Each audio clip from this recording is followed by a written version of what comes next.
Gonna swap out the differential on this dually, and I got one here from a salvage yard. First thing I'm going to do is take measurements from where the shocks mount to each side, from where the mount goes on the leaf springs on each side, measurements from one end of the axle housing to the other.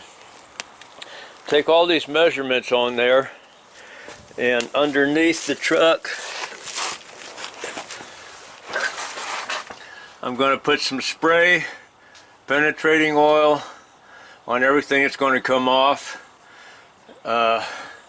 We'll take the brake line off right here, where it goes from the steel line to the flex line on the axle. We'll take it off right there and put a plug in there to stop the fluid from running out.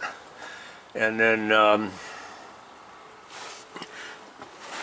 these U-bolts are, the threads are shot. There's no point in trying to get those off. We'll just burn them off on top with a cutting torch, and we'll take the shocks off. So I got everything that's going to be unbolted, going to put penetrating oil on that. So these shocks, all of these bolts, all the brake, everything pertaining to the brakes is coming off of this axle and going on the other axle that's going in here. So we'll put penetrating oil on all of this, penetrating oil on the shocks, penetrating oil on the brake lines that are coming off. We'll leave the brake line on the axle housing till we roll it out, then we'll take it off out there. But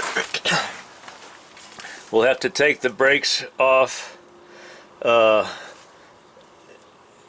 here too, the brake lines up here, and because the wheel cylinders are gonna, and these plates are gonna probably get swapped out as well. The parking brake cables, these big parking brake cables, they've got to get put back on. So that's the first thing I'm going to do, is take these measurements, and then I'm going to put penetrating oil on everything that's coming off. All my measurements check out good. I got my wheels chocked up in the front. The steering axle up there, got those wheels chocked because we're going to be jacking this up and emergency brake off. So I'm going to jack it up in front of the axle and put tall jack stands under there and hold it up.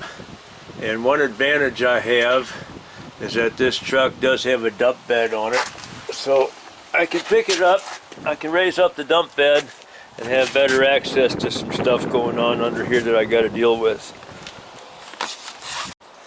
One thing I'm going to do before I even take the old one off the truck, because I can still drive the truck back and forth across the street with the old one like it is, but I'm going to take this pan off and I'm going to look inside there. I'm going to dump the oil out of it and look inside there and make sure that we don't have the same problem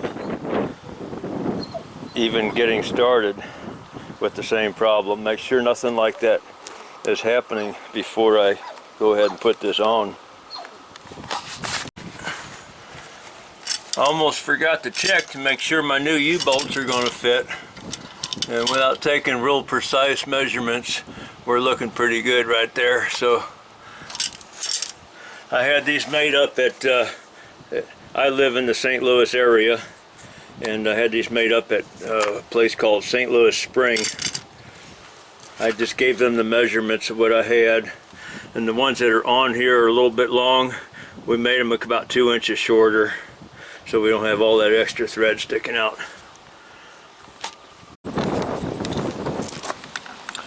Well, I got them all out except two. I'm still struggling with two of them just a little bit, and I'm using a small 3/8 drive electric impact, and I'm going in and out with them slowly.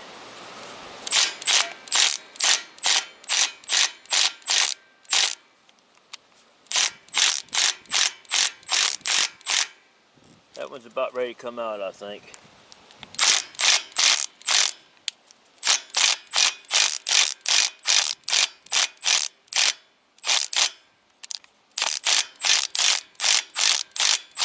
Never do that with a big impact. It's better by far to just do it by hand with a hand ratchet.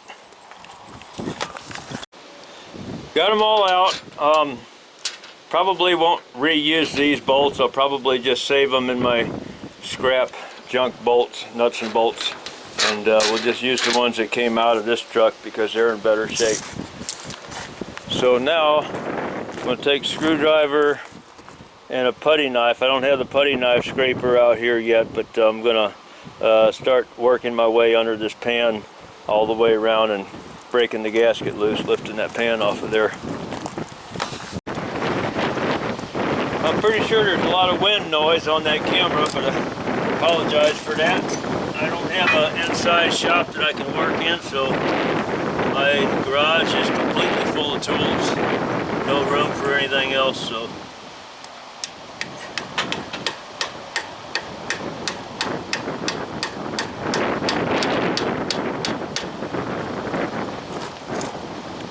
Whatever nature brings is what I get.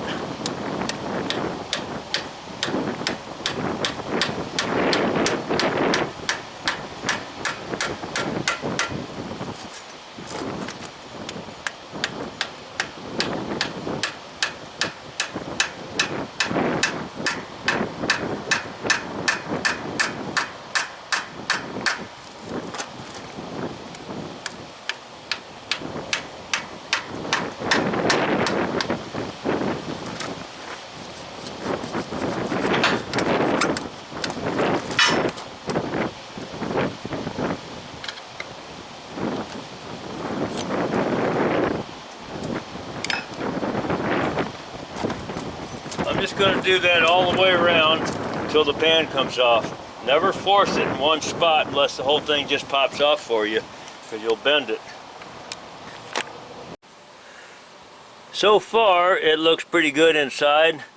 The problem with my original one is this bearing right here came out, fell apart, got chewed up, and was sticking. There's a big magnet right down here that catches any metal pieces that fall off.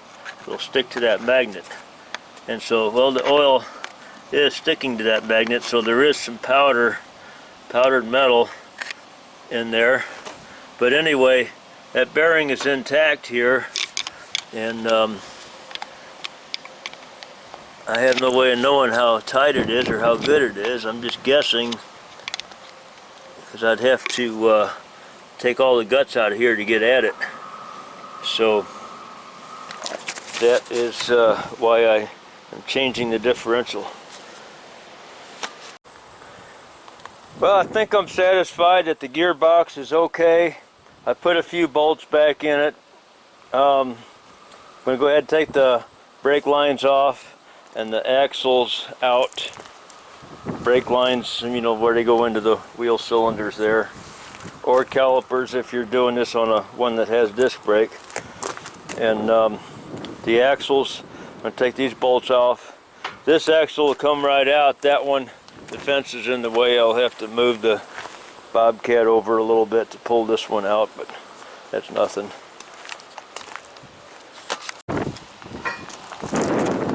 Got my bolts out. Now I just need one big whack right on the edge of that. That should break it loose. That should come right out of there. So just pull that on out and set it aside.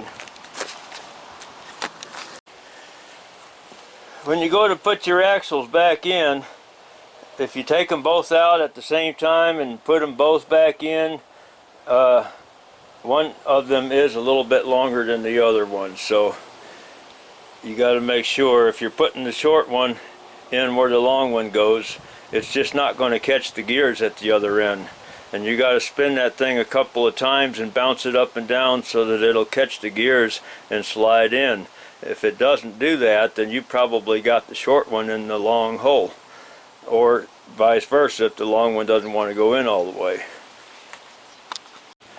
Next step, In this particular case, got to pop this snap ring out of there and then unscrew the bearing. Set the snap ring down where you won't lose it. And then we just got to tap this thing with a screwdriver or something, or unless you happen to have a socket that fits all of these holes all the way around. I don't have, so I'm just going to use a bigger screwdriver than this, and I'm going to stick it in one of these holes and just start tapping it to the left. They're not supposed to be tight. They're not supposed to be tight, because if they are, you'll burn up the bearings. You tighten that thing down when you're putting it together, and then you back it off somewhere between, like, up to no more than a quarter turn. A sixth of a turn, give or take, is about right.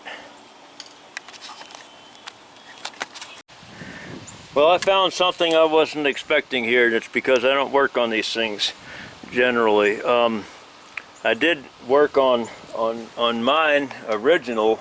When I bought the truck, I had to do brakes on it, but that was many years ago.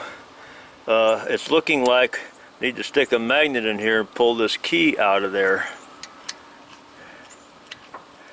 Well, this magnet won't fit in there. I got to find a smaller one. Well, I didn't find a smaller magnet, but I think I can get it with this needle nose pliers. There it is. Yeah, it's got a little keyway in there. Now we should be able to spin this lock ring off of there.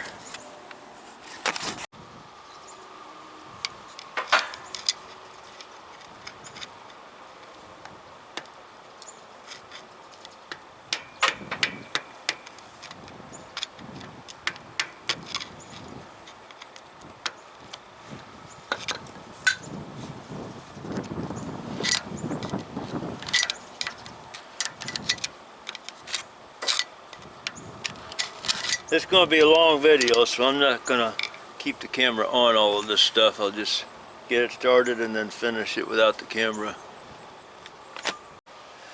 Got that lock nut off of there, and now I'm expecting this to just pop off of there.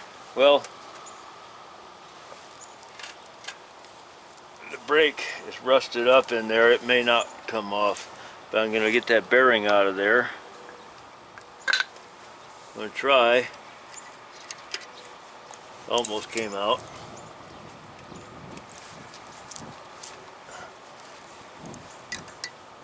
Might be able to get that with a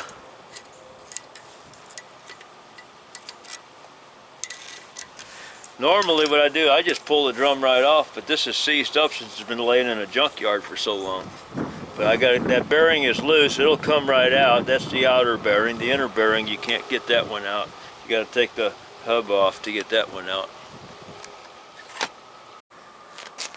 Okay, I was able to push the drum off without too much trouble. I just stuck a screwdriver behind the backing plate in the drum, and it started to come off. So it's not seized up like I thought it was.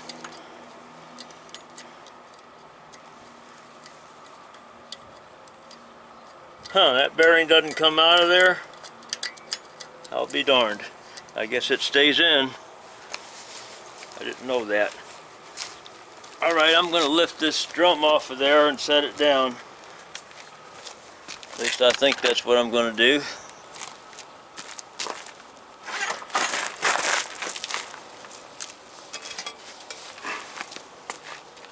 It's got good brake shoes and stuff on it. At least on the top. This one down here is kind of thin. So I'm going to go ahead and start taking this apart.